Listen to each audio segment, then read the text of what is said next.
सावनेर शहर के हृदय स्थल कहे जाने वाले खापा टी पॉइंट से गंभीर लापरवाही वाली खबर सामने आ रही।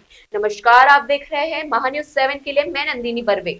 सावनेर पुलिस स्टेशन से सटे इस चौक पर लाखों रुपए खर्च कर लगाया गया हाईमाइज लाइट कई दिनों से नहीं बल्कि सालों से बंद पड़ा है। यह हाईमाइज लाइट महामार्ग निर्माण के दौरान सुरक्षा के उद्देश्य से लगाई गई थी ताकि तीनों दिशाओं से आने वाले वाहनों को स्पष्ट दृश्य मिले और हादसे रोके जा सके, लेकिन कुछ ही दिनों में यह बंद हो गई और तब से अंधेरा कायम है। सूत्रों के मुताबिक महामार्ग निर्माण कंपनी ने यह हाईमाइज नगर प्रशासन को हस्तांतरित ही नहीं किया, जिसके कारण पिछले 5 से 7 सालों से यह लाइट लावारिस हालत में खड़ी है। इस गंभीर मुद्दे पर हित ज्योति आदर फाउंडेशन के हितेश बंसोड़ और समाज सेवी पत्रकार मुकेश झरभड़े ने संबंधित विभाग से तुरंत हस्तांतरण और लाइट शुरू करने की मांग की है। अब सवाल ये है, क्या किसी बड़े हादसे के बाद ही प्रशासन जागेगा? महान्यूज 7 के लिए सावनेर से किशोर ढुंडेले की रिपोर्ट।